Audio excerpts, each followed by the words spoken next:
Welcome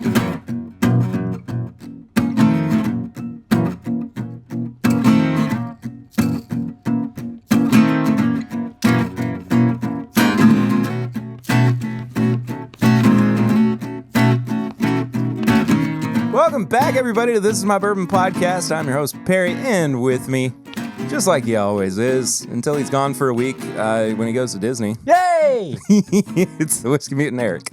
I'll still be here. Well, you'll still be here next week, even though you're not here. And the reason behind that is because we got a special episode being released as the first episode of the new year. And that is going to be our live episode, our live show that we recorded with some of you folks who are listening. In Lexington, Kentucky, with Kenny Coleman from Bourbon Pursuit. I still remember how he felt on that couch. What? Nothing. I'm just going to let you go for a second. I was just reminiscing. Yeah, no, I could tell. Anyway, in the meantime, though, this is episode 363. It's our last episode of the year, which is crazy. Yeah, he's not coming back. But yeah, before we go too far, I just want to say thank you to you, Whiskey Mutant. Well, thank you for another fantastic year. Another year, man. Of TIMBP, even though it's had certainly its highs and lows. As we had to kind of recenter ourselves a couple of times. Well, thanks for putting up with me. But I mean, I almost ruined the show several times. So did I. But we're still here. We're still here. Stronger than ever. And just want to say thank you all too for listening, for watching, for just hanging out with us for another go round. And this has genuinely been one of my favorite years of content that we've done. I know I say that just about every year. But I think this was a growing year, a regrowth period for us. And I think we're going into 25 with a better head on our shoulders than we've had in a long time. We're not trying to figure out what people want. We're not trying to make people happy so much as we are just kind of doing our thing. Yeah. The way that we've always done it. Yeah. Sure. Anyway, I'm having fun with it. I know I sound depressed, but I'm not. I have my allergies acting up again because it's 55 degrees in December in Lexington, Kentucky. And it was like 20 just like a week ago. Uh-huh. And it's great. It's a lot of Kentucky fun. weather! It sucks. You know what doesn't suck? I do know. Patreon.com/MyBourbonPodcast. For as little as $1 a month, you can support the show over there. But at $5, you get all the bonus stuff. You get Pours from the Floor, a special episode we do where we finish bottles that are sitting on my floor. Mm-hmm. We also do a pregame chat where we kind of get warmed up, talk about something before the main episode. We talked about some stuff this week. Yeah, it's interesting. That's a word for it. We also do a segment sometimes called Pop Chicka Wawa, where we open a bottle and talk about it and get a little dirty sometimes. And then we do Sample Irresistible, where we open some samples. You get more reviews over there. You get all the bonus stuff, all the goods you could ask for.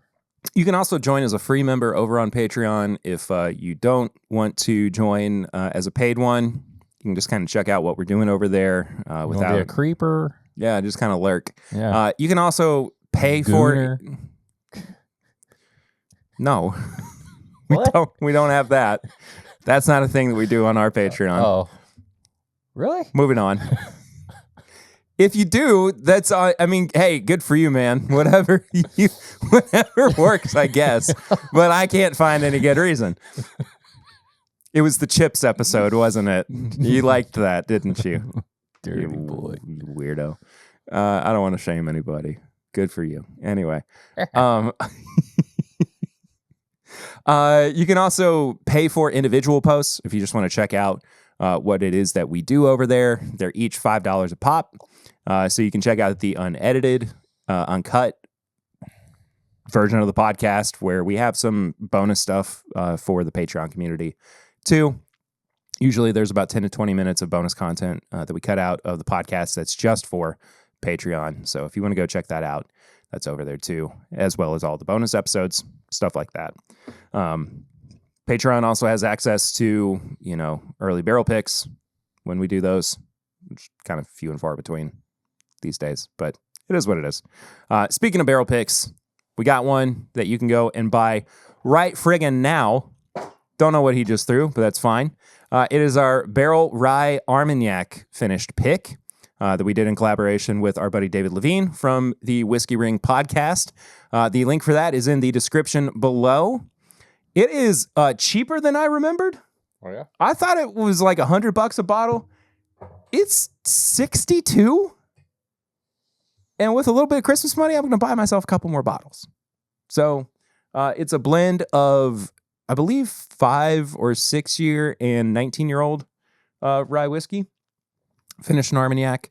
And when we were doing the selection for this pick, it was pretty immediate that we knew that was what we were going to go with. Well, it wasn't immediate because it was a special pick because we picked it in different times. Oh, yeah, that's right. We had to try it. Because I tried it while I was on vacation, and then I brought the samples back for you to try and confirm it. Yeah. And then David tried it, too, separately. Yeah. And then we all kind of came to the same consensus that that was what we needed to go with. And it was nicknamed Three Blind Mice? And it was called Armagnac. Oh. It had mice on it. The stick picker. I don't remember. The pick sticker. It had the 3 blind dudes on it. I don't remember. I don't remember. Yeah.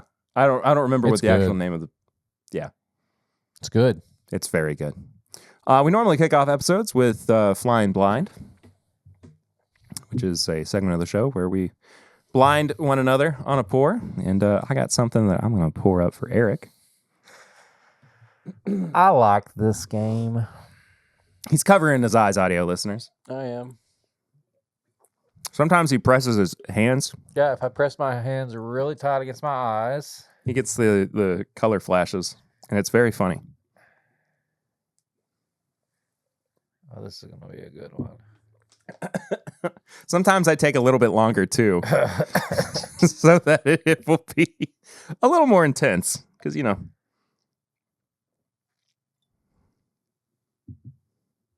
no peeking. I know. No, I'm not peeking. You may now look.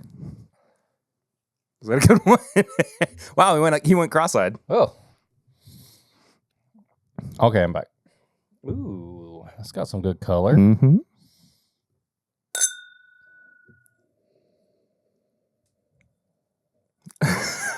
Excuse me.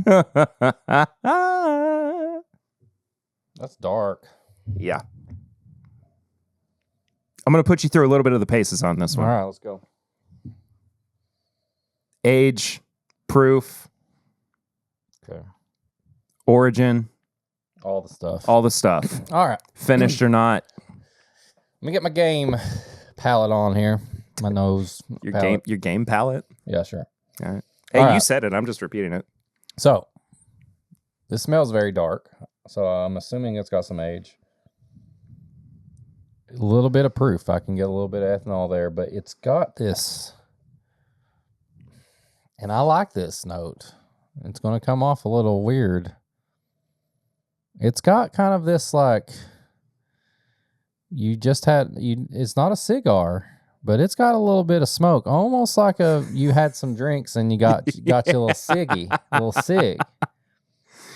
At the Clarion Hotel. I'm outside the Clarion. I'm bumming cigs, but it's a friendly smell. Yeah, warm and welcoming. Smoky though, smoky.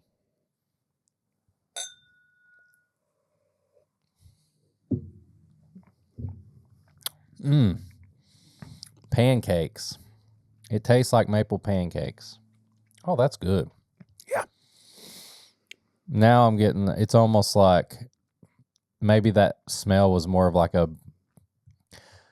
bacon, but it's like a little burnt bacon. It's got a little burnt bacon. Mm-hmm. And now it's all coming together. Bacon and maple pancakes. Making pancakes. Put them in the oven. Okay, so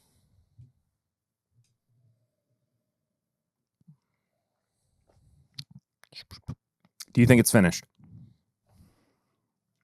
Only if it's finished in maple. I don't know if it is, though. I think this is a 8 to 9 year old bourbon. 114 proof. It could be finished in maple, but it's just dark and got a maple note. Maybe even close to 10 years. I don't know where it's from. It reminds me of a little beam. It's got a little beam in it. So maybe in the line of like a Jim Beam. I don't know what would be like 114. I mean, that could be like an old granddad or something. Something like, I don't know. I'm going to go bourbon, 8 to 10 years old, around 114, maybe Jim Beam, definitely Kentucky. I don't think it's finished, but it does have a maple note on it that makes me think it's finished. Yeah. It's very good. Yeah. You nailed the age. Okay. It's 8 years old. Okay. Fairly close on the proof. It's 124. Oh, doesn't taste that.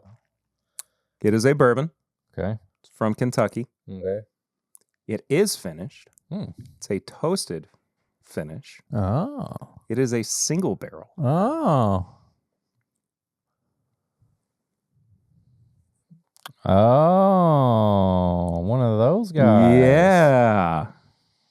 A toasted barrel proof. It is the new Elijah Craig toasted single barrel proof bourbons. Wow. Another little Christmas present. I mean, Liquor Barn. They're doing it, man. Hope you got some points. Yeah. Well, you got a gift card. Yeah. How much were those? I don't know. So it's a straight up like they wrapped it up and you opened it. You didn't know anything about it. No, I didn't know anything about it. Nice. Yeah. That's good. It's very, very good. Part of me wanted to say Heaven Hill too. I would have But not. isn't it funny? Isn't it funny though that like on Pours from the Floor we were drinking that C921 Elijah Craig. Remind us of Knob Creek. And here we are drinking this, saying it. This Heaven Hill reminds us a little bit of Beam product. Interesting. Isn't it just? Well, yeah. I'm very happy that these are good, or at least this one is good. I mean, because I was concerned that these Elijah Craig toasted barrel proof single barrels were going to come out, and they were not going to be very good. And, I would love to see that. It tastes a little older than 8. I think it does too. Yeah. I think it not quite like a 12-year-old, but I do think that it has more of a like 10-year-old bourbon quality to it. Well, that's good. But been waiting a long time for these to come out. You know, when the regular toasted barrel Elijah Craig originally came out, of course, we were saying, I wonder what this is like at barrel proof. It's a blended version of it, but at the very least, we kind of know what it's like, and it's a pretty daggone good bourbon. They did get a little sideways on the label. Yeah, well, maybe they were drinking some of it while they were doing the labeling. Yeah. Either way, though, that's great. Yeah, what have you been drinking recently? What have I been drinking? Well, it was just Christmas. We had some pours together, but I will say I had one of my favorite Russell's picks, and it was from Ernie's, and I've had it for a while. It's called Eddie's Pick, and it's got Cousin Eddie on it. Oh, yeah, you posted it on your story. That was good. And then I had some eggnog, my homemade eggnog. And guess who also had some eggnog? You had some eggnog, because I got you a little bottle of it. But this year I switched it up a little bit. I kept it wheated. I usually use Maker's 46, and I do like a gingerbread spice in it. And this year I went Wilderness Trail. Now, what prompted you to change it up? Just felt I felt different. I was just in a wilderness trail spirit. Actually, I wanted to do. I wanted it to be a little higher proof. So instead of the 46, which is 94 proof, I think. I just went up a little bit to 100, and I just had been enjoying some weeded wilderness trail lately, and I just thought, why not put that in there? And so I did. 94 proof. Yeah, there you go. I don't know. I just wanted to use a different weeded bourbon, one I really liked, and so there you go. Well, I thought it turned out fantastic. Thank you. You were the first person that you had it before I did. Oh, really? Yeah, I had not. You didn't have it that night? No, I had it that morning. You Sorry. confirmed that it was good, and I was like, all right, I'm good to go. I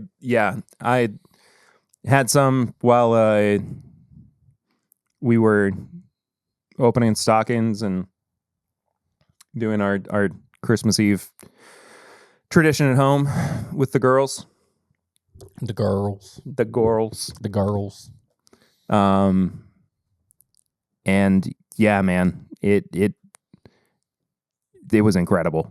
And I'm not a huge eggnog person, but I will absolutely drink the heck out of your eggnog. I love making it every year. It's just a good tradition, and it's just fun. And I just sip on it all morning at Christmas. I brought some to Mom and Dad's the next day too. Papa Ritter texted me and said, "Appreciate the eggnog." So yeah.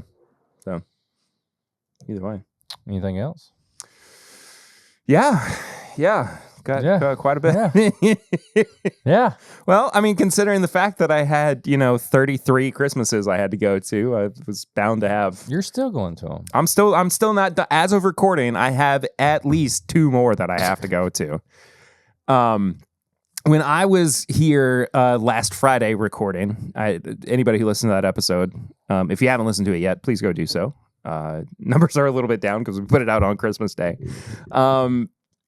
But we, Eric, April, Lucy, and I had our just annual friends, and Eden, and Ella, and Dash, and Eli, and Addison, and Reese, and Gran. Everybody. They were all here. We had our annual friends and family Christmas. I made a new best friend, or a new best friend was made out of me. I was interrogated. Yeah. To say the least. It was intense, man. Where was I going with this? I don't know. Oh, I know where I was going with this. You all were asking how many Christmases we had, and we counted, and at that time we were going to have 8, and it's going to be a final total of 9. By the time everything's said and done. That's about 8 too many. Oh, yeah. Yeah. But we'll have a big family, and they all... Yeah. Anyway. So, anyway. I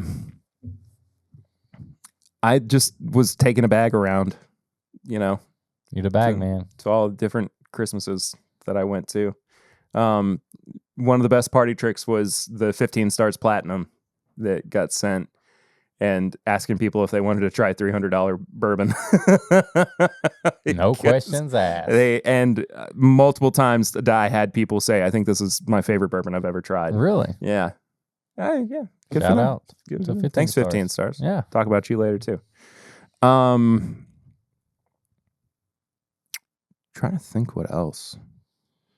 Lucy made up her Yuletide cheer. That's what mix. It's called. Yeah. I couldn't remember. I was thinking of the Christmas mix. I kept calling it the Christmas mix in our text messages. Drink a lot of that too. Yeah. With Wild Turkey 101. It's phenomenal. She made a Yule Mosa out of that too on Christmas Day. Nice. But I also for Emma, who got engaged this week. Congratulations. As well. She wanted a French 75 with it, which is gin, champagne, and then some other ingredients. But it's really It's fancy. It's good. French 75. It will get you feeling some kind of way. I just wanted a Strangers on the Rock or something. There's a really funny TikTok of her hanging out with one of her friends who had like just given her a ride, and like she was dependent on her friend to take her places. And like she was at this friend's house and they were watching Strangers Pray at Night. And he was like making her recreate scenes from the movie while it was happening. Oh, that's funny. And it's that shot where she's looking at the girl in the car with the keys. Oh, yeah. And it like the camera pans to the TV with her dangling the keys, and then it pans over to Emma and she's like, "Ooh," with the keys. It's so good. Anyway, sorry. It's been a long week. I can tell. My brain is fried. I always try to have a little like special pour with my dad on Christmas too. What y'all have? I brought the rest of the William LaRue Weller. Oh, that's nice. And we finished that off as well. But he and I also split a. You remember the fog stout from Goose Island that we had? He and I split one of those as well on Christmas Day. Cool. Otherwise, I've had some different ryes. I've been in a huge rye mood. This week I killed a TKO from Rare Character, and so had violent. some more. Oh, it was messy. Had some more of the Jack Daniel's single barrel ryes too. Been enjoying 15 that you have now. Yeah, right. That just kind of happened all in 1 week. Otherwise, though, it's been a good time. Oh, and we went to Hibachi last night too. Had a little bit of sake. Sake. Yeah. Good. Anyway, You know what I'm going to have when I go to Disney? Japan. Yes. Violet sake. I'm jealous. I'm just jealous that you're going to Disney. I'll be sending you pictures. I know you will. I'm going to be there crying. You'll be in my heart. Yeah, you'll be in my heart. Stay on forever.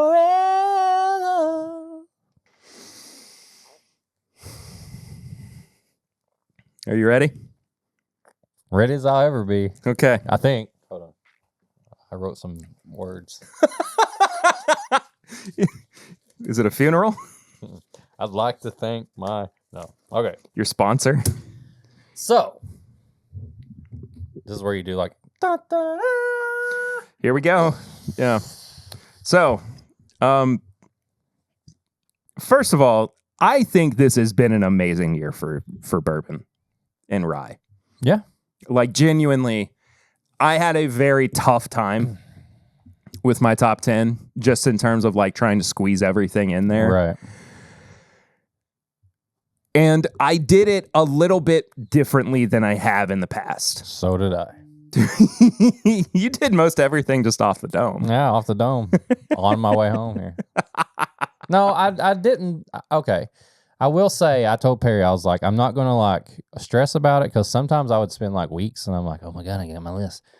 I was going to go more from the heart, but full transparency, I was actually putting together 3-bedroom sets and all this stuff on Christmas. My fingers were bleeding from, the little Allen wrench that never left my hand all day long. Mm-hmm, mm-hmm. But I had cramping. Yeah. I mean, my knees were hurting. My back's fingers. hurting. Oh, it was bad. Yeah. But I had Starting to sweat. I've talked about this before in Tips and Bits, the Complex Sneaker Podcast, Sneaker Show on YouTube. I have to watch it because they show so many shoes. It's like, I can't listen to this podcast. Yeah, of course. But they do their like top sneakers of the year. But also Complex Con, like the big Complex thing, they do like sneaker of the year, and they'll count them down. And that's almost like your big general consensus, like your big brand, like magazines doing their top whiskeys. And it's always going to be the big hyped shoes, the ones that, people probably didn't get. And I didn't want to do that because I wanted to include stuff I actually was able to get, or I tried multiple times. And when they did their personal lists, they really looked at shoes that they liked, but they wore a lot. And I was like, that's a good, like, you can say you tried a whiskey and like, this is a great whiskey, but if you went back to something or if you actually got a bottle of it, like, that's kind of what I looked at it. Like, not necessarily, maybe I didn't get a bottle myself, but I was able to try it multiple times with you. Maybe I got it at a bar. Maybe I did have it. Maybe I kept going back to it. Maybe it had an multiple impression bottles on me. Yeah. So when I'm going through my list, I don't want any friggin' trolls out there being like, well, you gave this one a 19 out of 23 months ago. I'm not going by, I didn't go back and listen to what I ranked I rated these when we did reviews. Some of them might be on there, but these are not my top like scoring whiskeys of the year. These are the 10 that I remembered. Felt the most connection to. I felt the most connection to. I can think about them. I don't have to like really ponder about it. I'm just kind of putting them in order right now in my head as we're going through it. I do have a honorable mention list, and I do have some disappointment lists. So I don't know how we want to go through that. Well, I say we start with the most disappointing because that's traditionally how we've done this. I think it gets the bad taste out of our mouth. How did you do something different? So the thing that I did differently this year was I actually sat down and tasted through quite a few side by side and back to back to determine where they fit in my list. Yeah. There were a couple that I felt were going to make it onto my list, and then once I tasted them, to remind myself of how I felt about them, they didn't make my list. Gotcha. And then I even tried them next to another product that I thought wasn't going to make my list, and it did make my list. And I had to text a particular person about it because how excited I was over it. And I'll get to there's certain things that I will and won't talk about in that capacity.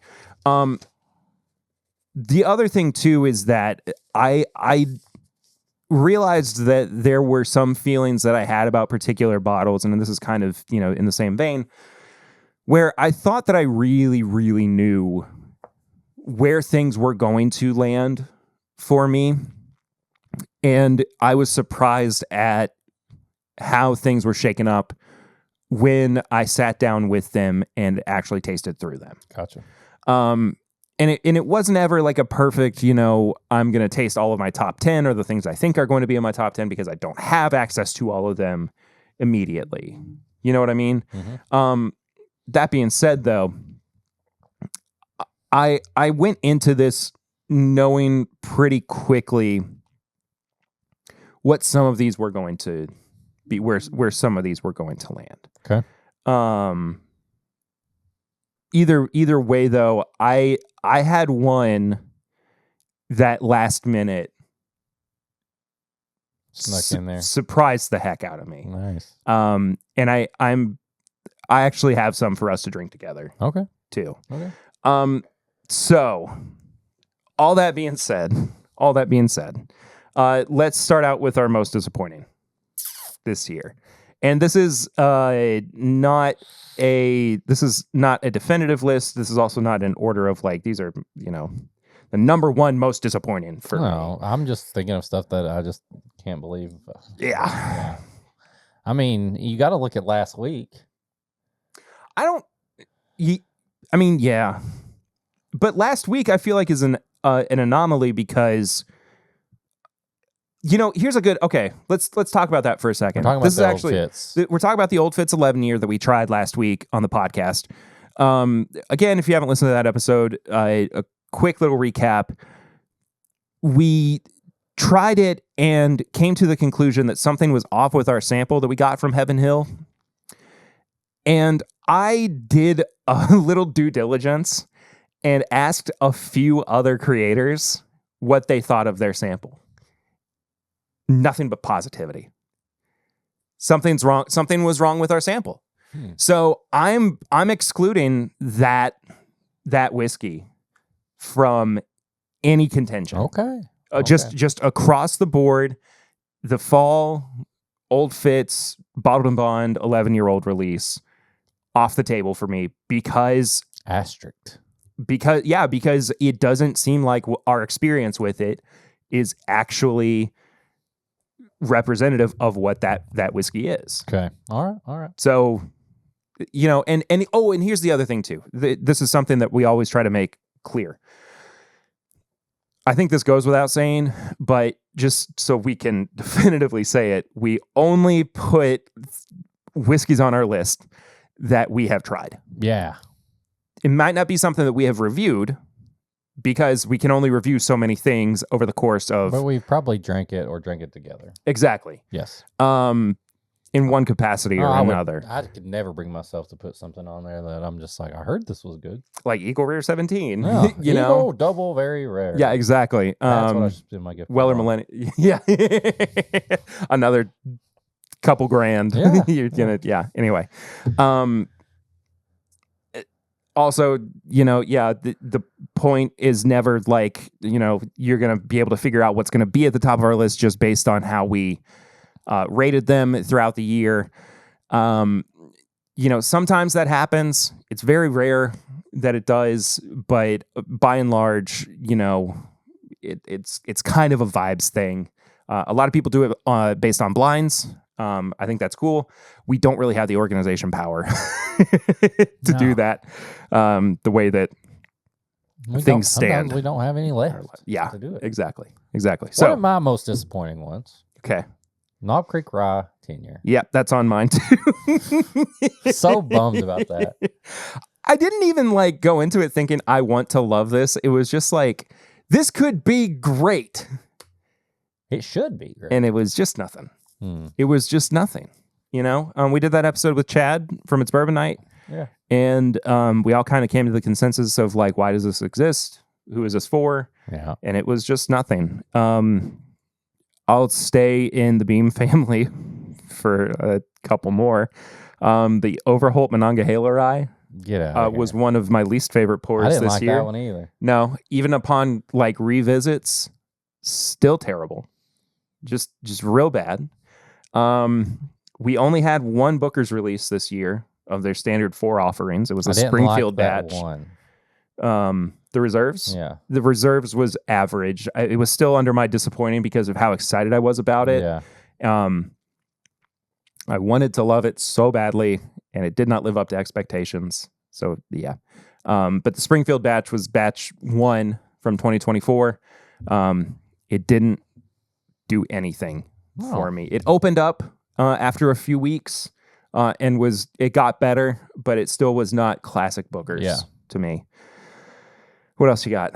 That Elijah Craig, the golf bottles, the Valhalla PGA Tour ones or whatever. Oh my gosh, awful, just awful. Gosh. I gave that to my dad for him to just drink in his standard on the rocks with a splash of water, and he didn't really drink it as a whiskey drinker's pour.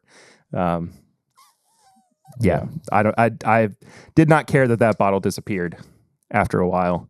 Elijah Craig Barrel Proof A124 was a flat disappointment for me. Larceny C924 also did nothing. Agreed. Old Fitz 10, the spring release, was fine.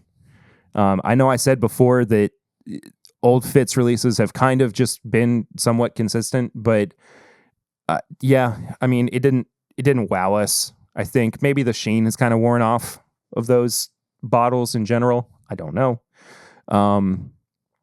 But it is what it is. The standard Heaven Hill grain to glass bourbon, the blue label, the lower proof one, I think it was in the 90s. Yeah. It was just weird. Well, I thought that was a nice trio and stuff, and that one didn't live up to the other two. No, it did not. I did not. I was not that I didn't enjoy it, but I was very disappointed in this year's Four Roses LE. You were Did you say you were disappointed in it? Yeah. I was. That was actually on my honorable mentions. I think I was a little bit more harsh on it than you were anyway. It just didn't live up to what a normal Four Roses LE is, and I've got several of them, and that was one of the first times I was like, I'm not mad that I didn't get this. Yeah. So. Bullet single malt. Oh yeah. Real bad. Yeah. Not a great pour. I still have basically a full bottle of that, and I think it's going to stay that way for ever. I've got a group, Russell's Reserve single barrels in general this year, like the ones I got. Like I know I don't put single barrels on the list, but I do mention them in honorable mentions and stuff. And I felt like this was not a good year for Russell's Reserve single barrels. Yeah. I didn't seem to find a lot of or Knob Creek single barrels. Yeah, Knob Creek. I felt like a lot of what I was seeing was holdovers from 2023 for whatever reason. And those were still okay. The ones from 24 were fine. It wasn't anything that blew me away. Yeah. So hopefully, we start to have a little bit of a comeback in the coming year. Bullet barrel strength batch 8 as well. I thought was just a mess of a release. I did a whole episode by myself while you were gone on it. If you want to go check that out. And then last but not least, Maker's the Heart release. Oh yeah. I just did not. That's one that wasn't bad, but it had so much potential. Could have been so good. Could have been. Yep. And it was just nothing. So this is something else I did a little bit different this year with my honorable mentions. I also included what I thought was the best thing I had to drink this whole year. Oh, just not a release this year and just something you had. Well, it was released this year, but it wasn't really a release for the public. You know what I mean? I see what you're saying. This is where like the single barrels kind of come into play. I think it may be the same thing. I don't know. we might wind up with the same. So before we go to honorable mentions, if either one of us say an honorable mention, but it's on our list, are we just ignore it? We don't bring it up? Probably. Okay. I would say so. All right. And then I think once we get to our top 10, unless it's in like our top 3, we just say where it was. Okay. So like if my number 10 is your number 5. Yeah. Say. Yeah. I get that. So anyway. So through our honorables, I'm going to save what my best whiskey that I had this year until last was. But I had to mention the 15-year Buffalo Trace turkey barrels that came out. I had quite a few of them. Every single one of them was just phenomenal. A single barrel that I had, or we both have had, was the 17-year Buckners. Is that your favorite pour? That's my favorite pour this year. I mean, deserving. I mean, that's just hands down the best whiskey I had this entire year. I mean, there's a reason that I took money and I split it 3 ways with people just so I could have a quarter of a bottle or whatever. It's so good. And I've got like an ounce and a half left, 2 ounces left. Because I was given a few ounces of it. It wasn't because, I drank all of it that quickly. Right. I've got to say a whole huge, just general, like the single barrels that we have shared with Chade from Rare Character. Oh my gosh. I will say, I mean, we've talked about it. Like we got to try a little snippet of a Buttercream Dream.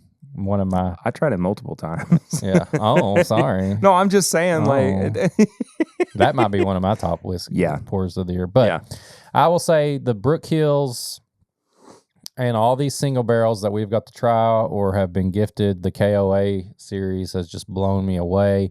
The TKOs, the Rios, The silver ones, I think those are wheated.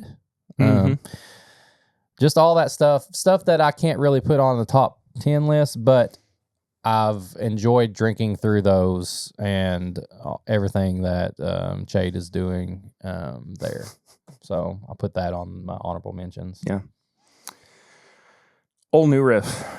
Old New Riff is on mine too. On the honorables? Uh-huh. Yeah. I really wanted to put this in my top 10. Old New Riff and New Riff 8-year bourbon. Yeah.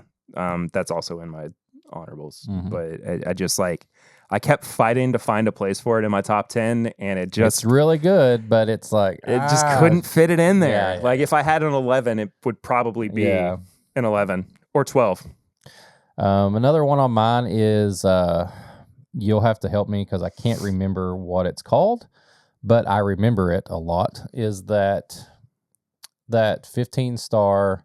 But it's the finish one. I was like, I've not liked the finish. The triple cask? Yes. Yeah. I feel like that's kind of what got you out of the finishing and funk. it's true. And it didn't, I didn't keep, I didn't tell you to give me that bottle and I'm going to keep it. But it left an impression. Yeah. So I had to mention it. This might come as kind of a surprise that it winds up in my honorables, but it's my favorite shelf standard release that came out this year, and it's the re-release of Beam Black. Oh yeah, the 7-year. Again, something I really wanted to have in my top 10, but I just couldn't quite squeeze it in there. Yeah. One way or another. I had 2 more rare character releases that were people could get, we could actually say you could put them on the list, but they were. I just got to mention them. The limited number 1, the bourbon and the rye, and the 8 Summers Fortuna. Yes, 8 Summers was my favorite. They teetered. They're Fortuna on those probably 14, 15. If I did a top 15, they would be on there. Yeah. What else? I've got 2 that I'm going to say right before we start the top 10 because they were basically 11. They're 11, and you'll understand when I say that. So I'll say those for my last honorables. I think you probably would have guessed this, even though there's no place for it in my top 10. Nulu Wagulu. I mean, that's a good one. I have that one on my honorables too. It's just an impossible bottle to put in a top 10, but for a bottle that just kept me fed basically on the front half of this year. I wish that I had just been able to buy stock in that practically.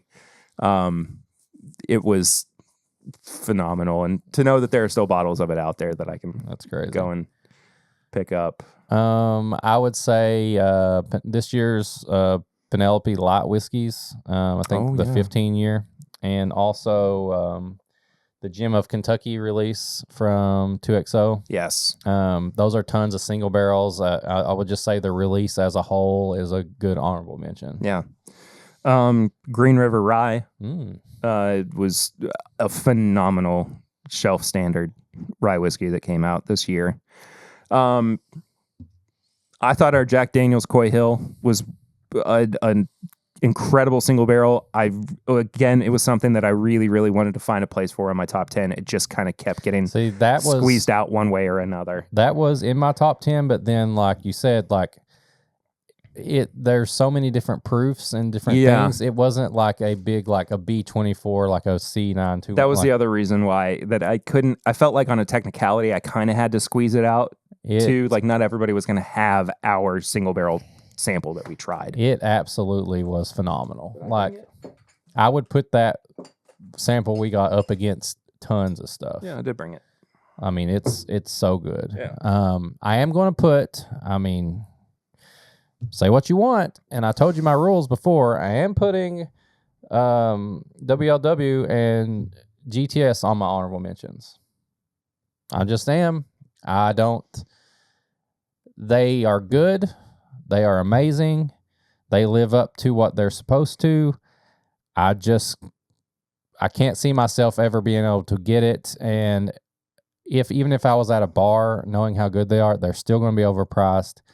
I just love the fact that I got to try them, and I highly recommend them. But I can't put them on my personal top list just because they didn't leave that impression, because I don't think that I'll even have them again. I think that's fair. And I mean, I even like up until right now, I'm having that debate too. Yeah. And I'm kind of like going, I could kick them off.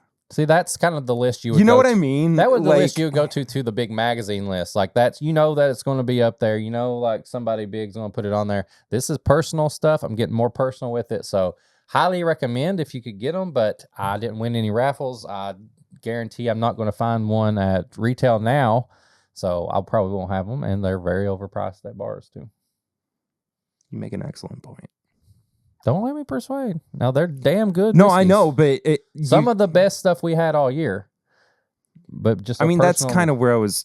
You can't not, if you like them that Well, much. I mean, by that standard, it kind of throws a lot of what I have on here. So, that's why I said my That's fair. personal, That's my fair. personal rules Yeah. I followed. So Either way, anything else? I feel like I've talked about everything. Yeah. So I guess it's time to roll. I guess it's time to roll. I will say there was almost a straight up tie for my number 10. Because I know this one is probably going to be on your list. My 10.5 was Larceny B524. B524. The one we had, which one was the one? A124 is the one that A124. we loved. Okay. Yeah. The 20, I can't remember which one. That Larceny deserves to be on the list somewhere. It just didn't make mine just because I don't think I went back to it enough, but it left such an impression that I honestly struggled so much. So I just wanted to point that out because that one's on your list. I know. It is on my list. It's my number 6. Okay. And it's funny how, okay, let me back up a little bit. C923 was my number 1 last year. Right. It was the bourbon that I kept going back to the most. I bought multiple bottles of it. Even in the last quarter of 2023, I kept buying bottles of it. I loved it that much. Yeah. That was also because I was drinking more in 2023 than I have in 2024. All that being said, though, I think that A124 Larceny is a better bourbon than C923. I think it's the best Larceny barrel proof that they've ever put out. Absolutely, without question. I think it is too. There are just 5 better whiskeys. Oh, yeah. That's what I'm saying. Well, that's why it barely, it didn't make mine, but it was 10.5. I will say, you've already mentioned my number 10, so I'll get that out of the way. Jim Beam Black 7-year re-release, or however you want to put it. That thing is so good, and the fact that it is affordable and just damn good whiskey that I bought backups of. I use it, a couple, whatever. That thing, if you really looked at a bottle that probably left a huge impression, it's probably my MVP, just because most affordable value bourbon, whatever you want to say. Yeah. But I had to put it top 10. It's number 10, the Jim Beam Black 7-year. Again, if I had a number 11, it would basically be that. I figured that's why I was kind of like where we were going. Yeah. So yeah. My number 10, and I'm not. This still is one of my favorite things. I mean, of course, it's in my top 10. This lived up to every expectation for me. And I still have yet to get a second bottle of it. So I need it. He needs it. But the Wild Turkey 101 70th anniversary. Oh, that's Jimmy Russell. That was that was like 12 for me. Yeah. I love that bottle. It just did everything right. I think you know? I think the only thing that kept it out of my top 10, not because, well, once again, it's a great bottle. Jimmy doing that, you got a age statement. It just was just like a little. It was an elevated 101. You know what I mean? Oh, I get it. And it was like, right there. But I think that's for me why it made it into my top 10 because it was elevated 101. It brought the age statement back. It's the perfect representation of what Jimmy Russell did for Wild Turkey, what makes him so special as that master distiller. I was struggling with it too. But yeah. My number 9, and I'm kind of cheating with this, but it's impossible for me to not put these on the same tier because of how great these bottles are. But it's the rare character limited releases. Specifically the Bourbon and the Rye batch 1. They are the ones that I have spent the most time with, that I have been able to enjoy the most and revisit. Rare character, the bourbon is specifically what kicked something off of my list that I thought was going to make it onto my list. I will not reveal to anybody other than Eric what it was. Oh, interesting. But when I went back to it, it was almost undrinkable. Really? Just young and grainy, and it like completely lost everything that we loved about it when we first had it. So that's crazy. I didn't think about that. Yeah. But I think Chad absolutely knocked it out of the park with these. I agree. And I will 100% agree on that. I think, I'm even more excited for batch 3 of the bourbon because it hit over 120 proof. Yeah, what did we get on this one? It was 113. Yeah. So that was 9. That was my 9. My 9 is the Sneakerhead blend from 2XO. I knew it was going to be there for you somewhere. That basically made my honorable mentions. I have pretty consistently put the 2XO, what are they called? The Icon series. That's right. And this one specifically this year, I mean, I've already mentioned sneakers. This took inspiration from a hobby that I also love and put it into a blend. And you did a whole episode on your own. Yeah. These all hit about the same. They're around that, like 15, 16 pointers when I put them on. Pretty much. They're always consistent. I think $99 for them is a great price. This one in particular, though, was special to me just because it is called the Sneakerhead Blend, and it was made for the passion of sneaker culture. And there ain't no other whiskey that has a Sneakerhead blend. You know what I mean? Yeah. So I had to put this number 9. I think last year I put 2XO around that kind of top. Oh, I don't remember. I think it was my top half of the thing. I can't remember. Either way, there it is. Sneakerhead blend, number 9 for me. What's your number 8? Number 8 is a New Riff product. And it's 8 years. And it's the 8-year rye. One of the best ryes I had all year. I was so happy I got that bottle. Went to New Riff to get the old New Riff. They had it there. Talked to my friends there in the gift shop that are always so nice, always remember me, always say they, shout out the podcast. That rye is so special to me. I love it. And 8-year New Riff rye. My number 8 is William LaRue Weller. Oh, baby. It was very special. It was. It was genuinely to have been so disappointed by last year's, and I know that like last week we came back and revisited it, and it has gotten exponentially better than what we remembered it being last year. I felt like this year's was a return to form. I mean, it was damn good, man. It was incredible. And, you know, to me, when I do these lists, I know that it's difficult to like parse the allocated release stuff out. But sometimes it's just kind of like, but it's like, on another hand, people can go out and they can try this at bars. They can do tastings with exactly. this. There's a good chance you can win it in a raffle. It's not unobtainable. Yeah. So I don't see any reason why you should feel bad about putting it on the list. I just didn't, but I can't deny that it's phenomenal whiskey. Yeah. My number 7 is this year's Maker Cellar Aged. Really?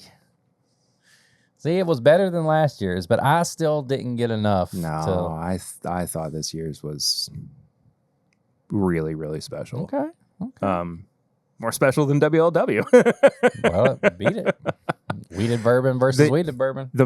And you know, this was one of those pours that we didn't have another sample of, so I wasn't able to go back and try it again. But at least in, you know, the back of my brain, I did remember the experience of it being so much more electric than trying the WLW, and just feeling like this is everything that we were missing with the 23 release, for one, and two, just the insane, big, bold, complex flavors that you want Maker's Mark to be as this legacy brand. Just all present.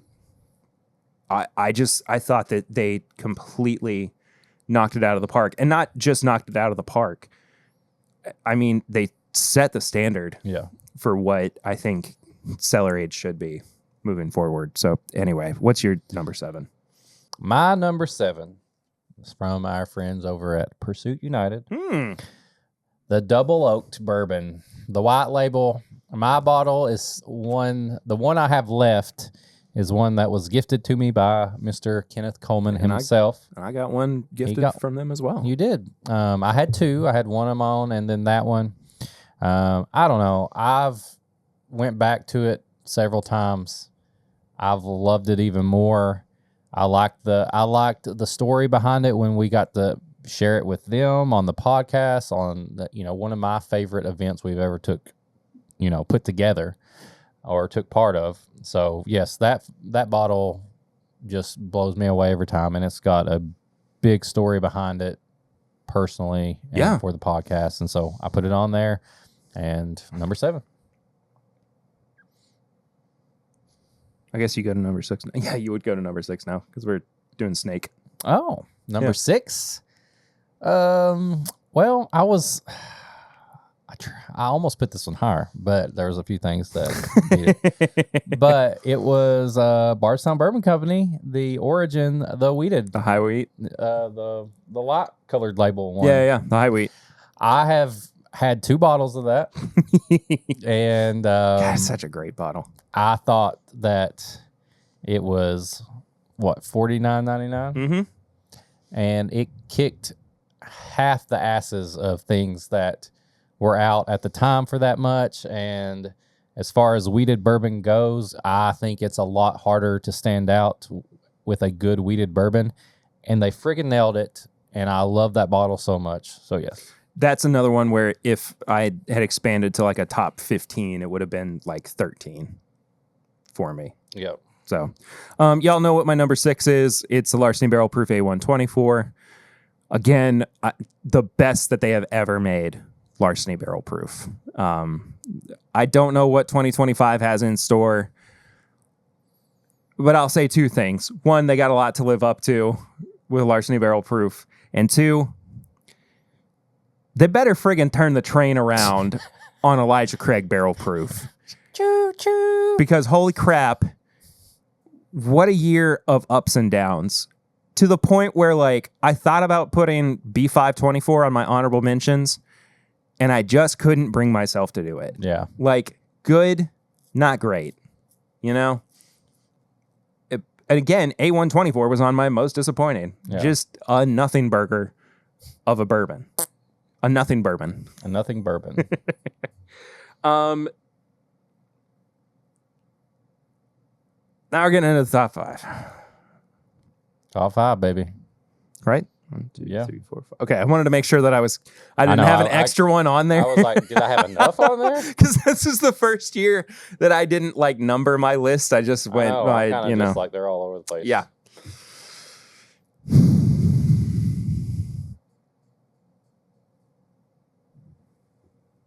What you got? Oh, Raconteur Rye, batch 2. That guy. This whiskey, first of all, immediately blew me away. I thought that batch 1 was like top shelf, top of the pops, hot dog, Hot diggity dog. slap your mama. They did everything that they did with batch 1 and topped it, I felt like. This was another one where I was sitting down trying stuff back to back, and it just quickly blew Yeah. batch 1 out. Give me a glass. I don't know when the last time you had this was. It's been a while. But it is a very special rye whiskey. Mm. Oh. Oh. That is good. And now that the cat's out of the bag, we've known for a long time that batch 3 is going to be Kentucky only. That TTB label got approved, and we'll have our review before too long. Nice. I hope. But either way, that's my number 5. What is your number 5? My number 5. Almost let it out of the bag earlier, but I didn't. Because technically it's not the same thing you have up here. Because my number 5 is this, but batch 2. Batch 2? Like I said, this bottle right here, and if you're listening, I'm talking about the Rare Character limited release. Perry has batch 1 sitting here. I enjoyed this bottle so much. I thought Chad did a great job. But I felt this was like what it's supposed to. I think this was supposed to be really good for a lot of people. And I don't know for sure if that's what he was thinking for batch 2 or what. He kind of talked to me a little bit about it, but batch 2 just got a little bit more it got a little bit more like raw and like different, and like I was like, damn, dude, this is where it's at. And right it's not that I don't agree with you. It's just that I haven't spent as much time with batch 2 as I have with batch 1. Yeah. So I can't speak to it Right. in the way that I do batch 1. See, I got to enjoy batch 2 after the Under Oath show when my buddies were there, and Chad was there, and he stopped by.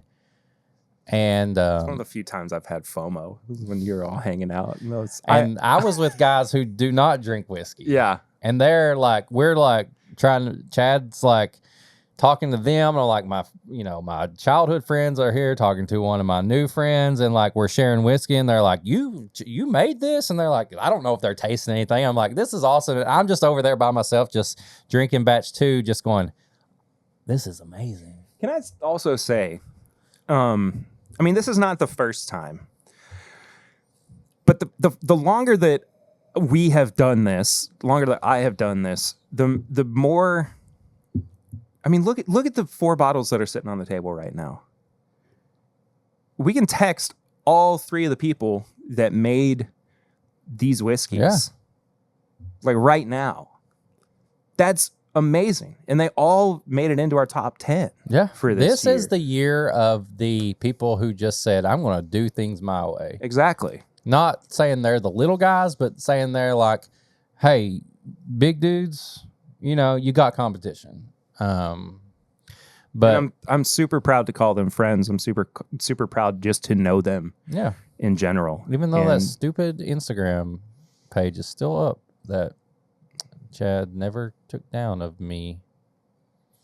Oh, okay. I didn't know what you were about to say. He knows what I'm talking about. I know what you're talking about. Yeah. So anyway. So that's your number 5. Number 5. What's your number 4? Now, this is one of the few things that I didn't get a lot of time to go back to, but it left a lasting impression on me. Jack Daniel's, the 10-year. And you remember how I was like... I do. Yeah, I think you gave me the last of it. I mean, I don't remember, but number 10, you love 12. I was like 10, 10, 10, This 10, happens 10. every year, that you love the 10-year more than a 12-year, and I'm the opposite. And I wanted one of those bottles so bad, and I've yet to get one, but I know it's obtainable. But probably like I said, the Coy Hill could have made a top 10, but it's single barrel, different proofs, all that stuff. That 10-year, man, I long for it. Yeah, so good, so good. Just my favorite Jack Daniel's product of the entire year. My number 4. This is the point where it starts to get contentious, and we're like, I'm nervous. Stag 24B. Oh! I mean, I don't know what more I want from a Stag Junior. Yeah. Than this beautiful little complex, dark, sweet, rich 8 to 10-year-old bourbon. Just a bundle of joy. That ideally should be about $70 a bottle. But if it pops up on secondary for a little bit more, I'm going to pull the trigger on it. Mine was $69.99. Yeah, mine was double that. But I would pay triple. But like, I mean, it is what it is, because you don't find it in stores that much. And you can, though, is the thing. But you can, yeah. It's not like George T. Stagg, right? Which is exactly my number 3. Once again, fucking good whiskey. It was incredible, and just amazing. I mean, I can't be mad at you for putting that on there. I had to go back and try it a couple times yesterday, just to really make sure that my experience with it is exactly what it was.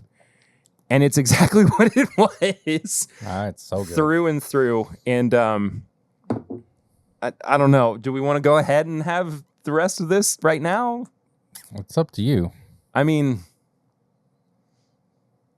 it's up to you. I mean, there's only like, what? It's not going to get any better sitting in that. That's true. I'm going to save my rye for later. All right, so I'm so excited for this. Brand new. Because that is a damn good whiskey. You probably need more. Yeah, you just gave me all of it. Look at Terry's pour right here. Sorry, audio listeners, love you to death. I gave Eric a full ounce. I think this looks pretty good. And I gave myself a quarter of an ounce. And you wonder why the Perry pour became a thing. But it's all about who gets the pour first. Because if you're the first person to get the Perry pour, then you're good. Yeah. Hold on. Let's take a break for a second. Oh my God, dude. I mean, if I didn't have the BTAC rules in effect on my list, this would be top 3. It's just whiskey, man. I mean, come it's on, just bourbon. dude. It's Kentucky bourbon. It just... Ooh, somebody fell. Hope Boy and Greg, right? Cherry Cola. The most pure form of what bourbon should be, I feel like, Yeah. from Buffalo Trace, at least. Yep. You know?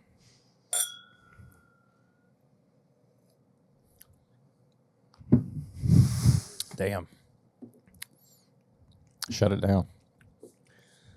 That's incredible. It is incredible. So, what are we on? My top 3? You're number 3. If I could, this may be cheating, but in my opinion, and other people could get this whiskey was one of my favorite things made this year. Not only because it's delicious and it's straight up my alley, but because I may have had some inspiration in this. This is so good. My number 3, Fortuna. The one before. Yeah. I think it's batch 7. I think it is too. AKA The mutant batch. the mutant batch. Because It's phenomenal. phenomenal. It literally, anything that I ever dreamt of, like a barrel proof whiskey just being made for me, that's what it is. A lot of love was put into that and a lot of thought, and I appreciate that batch. And I mean, you all may have it, you may not. I've got a bottle over there. But yes, number 3 for the year, Fortuna batch 7. My number 2, Tell me. Stag Jr. 24B. 24B. Yeah. That bottle, it came in late. It came in late. so late, and it came in so hot and so aggressively. And I just like it was almost the Taylor barrel proof from that year. I mean, Whatever year that was, 21, 22? 21? I don't remember. This thing, I'm not even going to pretend to know. it might as well be GTS. Yeah. It's got all the cherry cola, all the darkness. Like, It's like a GTS Junior. it is. If a true bottle was to be called George T. Stagg Jr., that would be it. And the fact that I walked in to Ernie's and there was a bottle sitting there and they're like, oh, yeah, well, glad you got in there. Glad it's going to somebody like you. Normal price, $69. I mean, I almost put it number 1. I really did. There was one thing that was better. But that bottle, I hate looking at it because it tempts me so much. I know. I don't want to drink any more of it for a while. I'm going to have to put mine in the cabinet because, I mean, my Christmas picture on the podcast Instagram, you saw it, right? Yeah. So that hefty pour, Gee, that was the it Stag. went right back into the bottle because I was like, I'm not about to drink all that tonight. They remind me of each I know other. they do, and I had them side by side. I had them side by side yesterday to determine whether or not I was making the right choice, and I did. I Yeah. did because this George T. Stagg is just ever so slightly that much better. Yeah. It just is. But I got 2 pours that came in a little bit higher, All right. and I think we got the same number 1. Probably.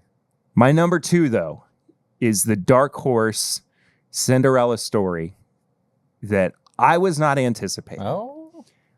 I had a little bit of influence from somebody, though, who kind of kept bringing it up. I'd talk to him off and on. He'd say, I had this. Does he have a crooked camera? No. Okay. Does he keep receipts? No. Stop. Okay. He'd say, I had this and it surprised me. He'd say, I tried this in a bourbon and Coke. And it was the best bourbon and Coke I ever had. And I realized we have a sample of this. And I may as well revisit it. okay. And so in my tasting yesterday, I went back and I tried it up against these bourbons Yeah. that I knew to be amazing. Yeah. And I thought, what the heck? I may as well give it a shot. and it skyrocketed to my number 2. And that is the Heaven Hill Heritage Collection 2024 release, 18 years old and 120 proof. See, I don't even remember it. I know. That's the thing. This is pure form, hyper-aged Heaven Hill. This is through and through. It's a blue box bottle, right? Yes. Yeah. And thank you to Jason, another bourbon guy, for bringing this back up into my purview and making me realize that this needed a revisit. Because I think when we first had it, we thought this is good, not great. And, you know, it probably still doesn't deserve to be as high of a price as it is. Whatever. You know, I've made my thoughts known as it stands. I need you to try this. Give me that glass. I'm not wasting this. I'm not shooting the rest of that GTS. Ooh. I don't remember it being like that. I don't either. I ain't mad at that. That is Heaven Hill in a glass right there. Yeah. If that Stag / DTS was Buffalo Trace in a pour, that's Heaven Hill in a pour. And I'm a Heaven Hill. And you are a Heaven Hill boy. Boy. A little Heaven Hill boy. However, there was one pour that reigned supreme. It has to be the same one. It has to be the same We've one. not said anything about it on anything else. We only ever, you know, tried it together once. I tried it on my own a separate time to compare it to products that came out that were supposed to, you know, be for this distillery, but got rejected and were then dispersed to other NDPs. But this bourbon could not have lived up to expectations in any other way than it did. Could have been cheaper, but yeah, that's, you know. 1, 2, 3. Russell's 15. I mean, just listen, Russell, that was, other than the Jack Daniels, that's probably the only bottle that I didn't get myself. You're kicking yourself over. But listen, I had reactions of tasting things going, man, I want this. Man, I wish I could get this. I have never felt so mad at myself after I got to try Russell's 15. I have never wanted a bottle so bad and kicked my own ass so hard because I had multiple times the opportunity to get it because I was like, oh, I don't want to pay the extra. I tasted this thing. We tasted together. We had some after. We had, you know, just the sample. I said, I may break my rule of paying over $400 for a bottle for this thing. The fact that I got so upset that I wanted a bottle so bad, and I was so mad at myself for not getting it at retail, which was $2.99, $2.50. $2.50. I left that recording depressed. It was one of the best things I've ever had. Yeah. Ever. Yeah. If somebody put one in front of me right now and said $300, I would Venmo them $300 right now. Yeah. And I would call one of the bills I have and say, I'll hold off on it. Give me 2 weeks. Yeah. That's why this is number one. It not only is it delicious, phenomenal whiskey, like just absolutely phenomenal. It made me feel like a dog running around. It just made me feel like a teenager who just got rejected by his crush. Yeah. When I knew that I could have had it, and I didn't. And that's why it's number one. it left a hole in my heart, and it still does. But I had it at a where did I have it at? I don't remember if it was Goodfellas or OBC or something. I had it at a pour, and I fell in love sweaty. with it again. I fell in love with it again, and I had the same feeling. I walked out of there thinking, why didn't I get this? Why didn't I just do it? Why was I being so stubborn? It's number one. It's number one. I mean, you can say what you give your spiel. I mean, out. to me, it's just because of the quality of it, you know? And if you notice too, my list was bookended by turkeys. My number 10 and my number 1 Top and the bottom were both wild turkey products, but I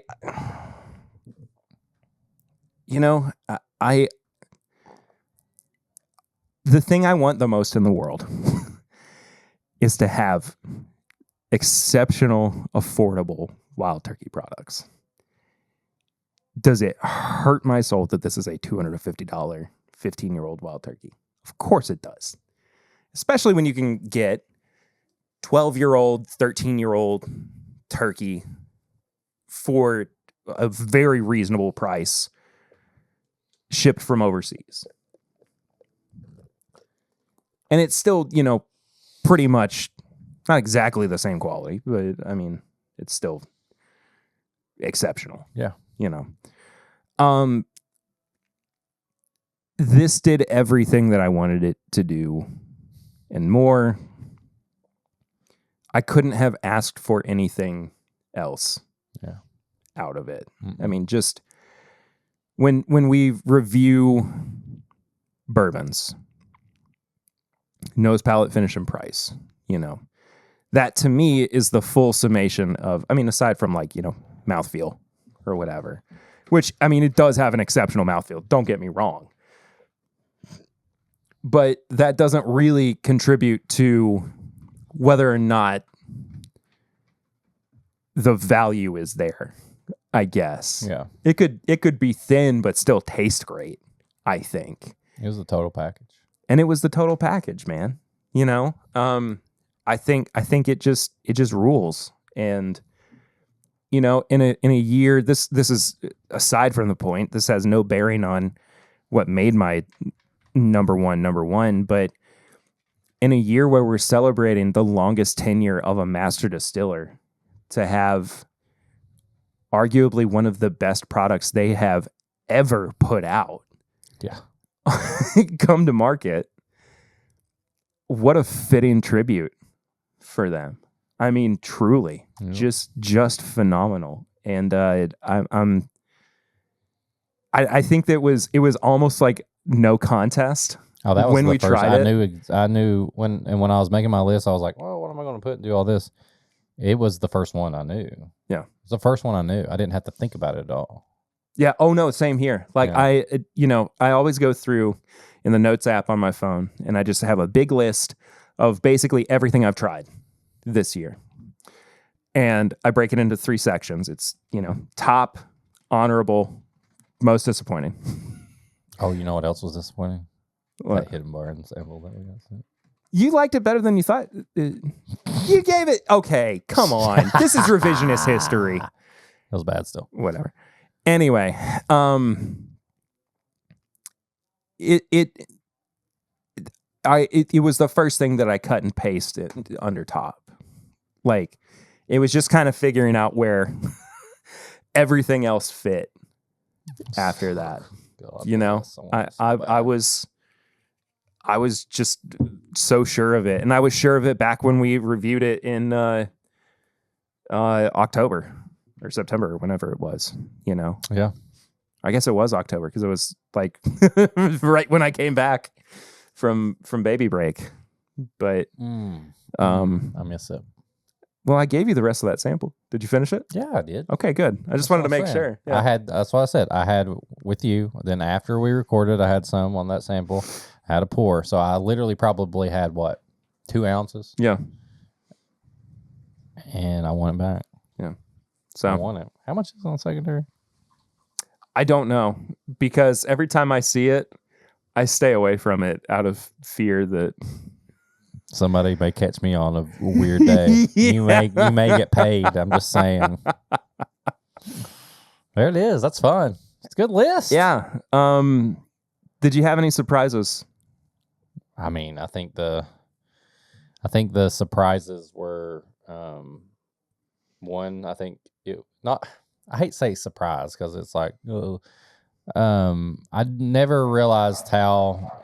I got to shout Rare Character to the rooftops and Chad. Like, I never realized how much I would get into like these different like mash bills and these different like batches that he has. It's very surprising that I got into. That was kind of like my little like Pokemon. Almost. I was not ready to, go full like MGP tater on it either, but I'm like, I think the biggest surprise, like you were saying, I think the biggest surprise is that we're at a point where these people that are getting their barrels and blending and doing their thing, like they're giving the big brands a run for their money. Yeah, I think that's what this year was. Yeah, it was definitely the year of like the big guys are not. I mean, yeah, sure. Like my top 5 was basically 3 distilleries and a craft.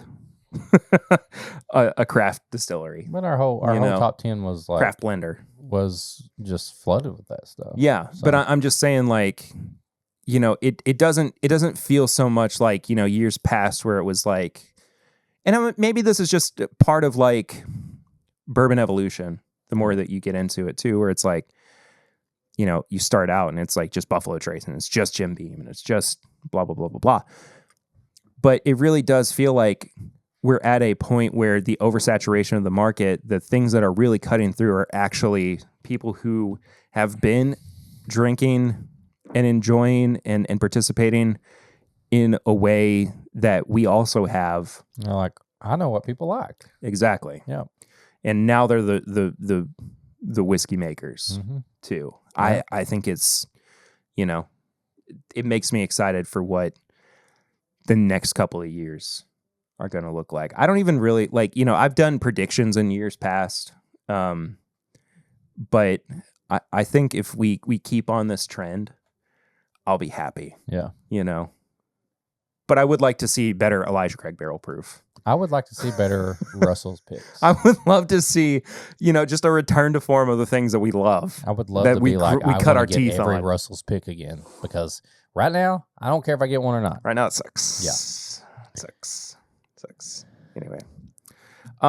We got one barrel ring. If you want to be part of the show and get your voice or text or picture on the show, you can call, text, or whatever, 859-428-8253. 859-428-8253. That is our direct line for the podcast. You can call or text us, leave a voicemail or a text message.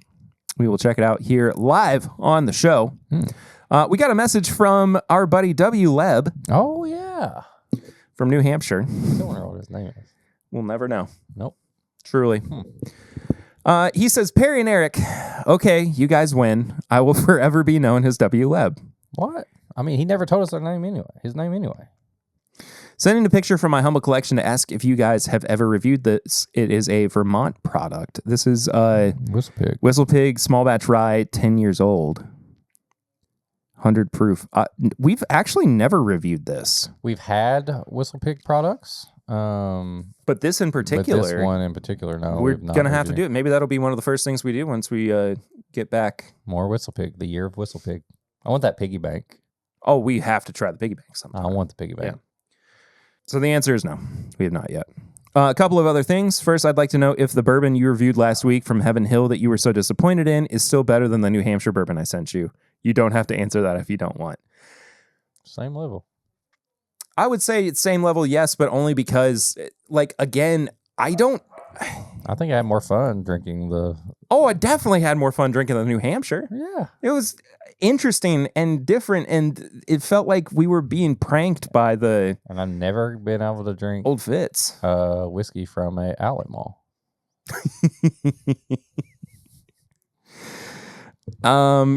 Second, you mean I don't have to throw the printer away when it runs out of ink? I just don't use one often enough. Ironically, you can buy a printer with a starter packet of ink cheaper than you can buy the next replacement cartridge for the same machine. Anyway, have a great rest of your holiday and hang in there with your kid, Perry. I have 2 children and thought the second was going to be easier. It all works out in the end. Your best is all you can do, man. Yeah, things are getting better as a follow-up to last week.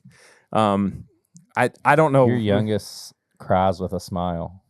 I've never seen anything like it, and I love it so much. She's the happiest crier I've ever seen in my life. It's amazing. Yeah. And I love that I could just be like, oh, I love you. And then it's like being a grandpa. And I'll like give it back to you, and you have to deal with it. I mean, she's sweet. She's smiling more than she was this time last week when we recorded. You know, I don't know what it is. We'll get through it. I'm not worried by any means, but it's it's a very different experience than it was raising Eden. So, either way. That was Barrel Rings. That was Barrel Rings. 859-428-8253. High proof hot takes, though. High proof hot takes. I am tired. I don't really have anything high proof hot take. Maybe if you post on Facebook, it's okay just to say like, hey, this is our family, Merry Christmas. You don't have to write a story on there about everything that you bought your children. You know, nobody cares. That's fair. Nobody cares. Nobody cares that you go through the whole story of, post some pictures. Hey, this is us. This is us playing. I had to go to Walmart, and then I didn't have it there. And then I go to Target, and then they didn't have it there. And then there's no Toys R Us anymore, so I have to buy it on Amazon. My husband went out of his way, and he found it, and it's like all this stuff. Like, nobody cares. Nobody cares. Nobody cares. No, they don't. No. Tips and bits, though. Tips and bits. Portion of the show where we recommend something. Could be whiskey related. Most time it's not. It's something maybe we watch, listen to, play, read, all that stuff. Perry, what do you have this week? I don't know, man. I'll tell you what I got. My brain's not really operating at optimal capacity. There is a artist named Bill Murray. It's Bilmuri. And I thought we were about to have a conversation about. No, this is a band, Bill Murray. Oh, cool. And I've been listening to their new album. It's called American Motorsports. And it's basically somebody that used to play in a band, like the music you all know I listen to, like very like kind of hardcore, metalcore stuff. But now he adds that in, but he also sounds a little bit country. And I don't really listen to country, but this is my type of country where it likes the verse sounds country, and then all of a sudden there's a breakdown like in the chorus and stuff. That's amazing. You're like, whoa. And it's like, I don't know. I've been listening to American Motorsports for like 2 weeks straight. Bill Murray, my favorite album at the moment. Love that. Yeah. I'll do a couple of things. They've been updating Switch Online. Yeah. With some old Game Boy games. Nice. And they just recently put Donkey Kong Land on there. Like the super difficult Donkey Kong Land 1, 2, and 3. Oh. Those games are fantastic. They are incredibly tough. Well, Donkey Kong Country was never easy either. No, it was not. You put not. it on the Game Boy, Donkey Kong Land, like it's like which has basically 3 buttons. Yeah, it's Diddy Kong had no chance. I killed him a billion times. Isn't Baby Kong on one? The third one. Third one, yeah. Poor baby, I killed him a ton. Yeah, I lose my patience very quickly, and so it's taken me a while to get through it. Y'all know I'm on Twitch too. When I live stream. So I wind up, watching a lot of people on Twitch as well. When I need some like quiet time and just like kind of let my brain relax a little bit too. 5 Hearts, One Room. Is that what? No, it's not 5 Hearts Under One Roof. Oh. That's two creators that have streamed that where it's very funny. One, it was very uncomfortable for was Will Neff. He streamed it for like, and he has a Yoda puppet that he does like creepy Yoda with, and it's very funny. And so he didn't stream like the whole game. He only streamed it for like a couple hours. But he did it where creepy Yoda was in the camera frame. And anyway, have you seen Omegle Kermit? I think I have. I'll just let y'all look that one. But there's also a clip of a creator named Mr. Arthur, where like he's watching. I can't believe I'm talking about this. Now you're gonna have to go look up what 5 Hearts Under One Roof is too, and just don't worry about it. Anyway, when I need like just kind of like calm downtime, there are 2 different channels on Twitch that I'll watch. One is called Chicken Life, and it's literally just streaming chickens that wander around. Nice. And the other is Alveus Sanctuary, and it's an animal sanctuary. You can go and support them too. Certain times during the year, Twitch will match your donations to them as well.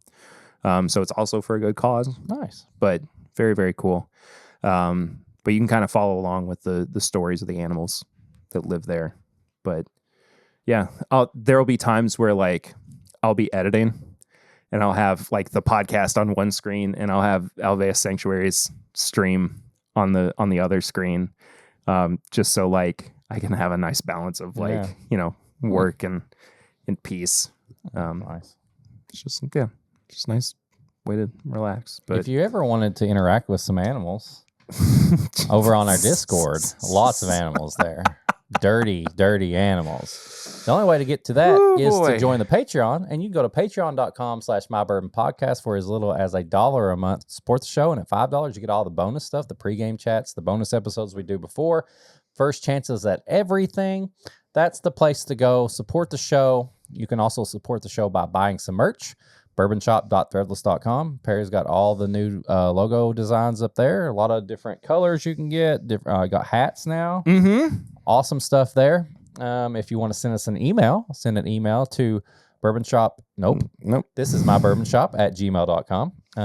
Some people like sending emails. That's just what you do. Like I said earlier, if you want to send a text message, a picture, a voicemail, 859-428-8253. If you want to send us a sample or a package or snacks, anything like that, P.O. Box 22609, Lexington, Kentucky 40522. There you go. If you want to follow us on all social media, you can follow me at Whiskey Mutant. You follow Perry at PRitter1792, and you can follow the show as a whole at My Bourbon Pod. We also have a Facebook group. You can go in there, answer some questions. We'll let you in there. We post episode updates there, and then when we do live shows or anything, you'll get updates on that. Some people post, what they've been drinking, different things. Also, leave a review, leave some comments, all the stuff you can do, like, comment, subscribe. I had to give a guy a warning in the Facebook group recently because he was sharing stuff from another podcast, and it explicitly says that this is a group, like, if you're going to promote anything, it's got to be promoting for TIMBP. Yeah. And like these people just go and they mass share from this one podcast. And it drives me crazy when I see it in all these groups anyway. And I just was like, I'm not having it in the TIMBP group. Like, nuh-uh, no, sir. Scary Perry. That's what you get. And that's it. That's a year of TIMBP. Man, this is the last episode of the year. We didn't even say Happy New Year. Happy New Year, everybody. May your 2025 be as good glorious, or better than 2024 was. I don't know. Want to miss you, Weekend at Bernie's. We'll Eric's off this coming week. He'll still be on the Patreon. He's going to be at Disney. When he gets back, we'll be recording again. We haven't figured out that schedule yet. Just normal. I'll be back. Oh, okay. Well, never mind. But otherwise, though, the live show from last year will finally be out. You're not going to want to miss that. I promise you, it is incredible. It's one of the best episodes you'll get from TIMBP, period. Thank you all so much for all the support you've given us this year. I love you so much. I love you. I love you.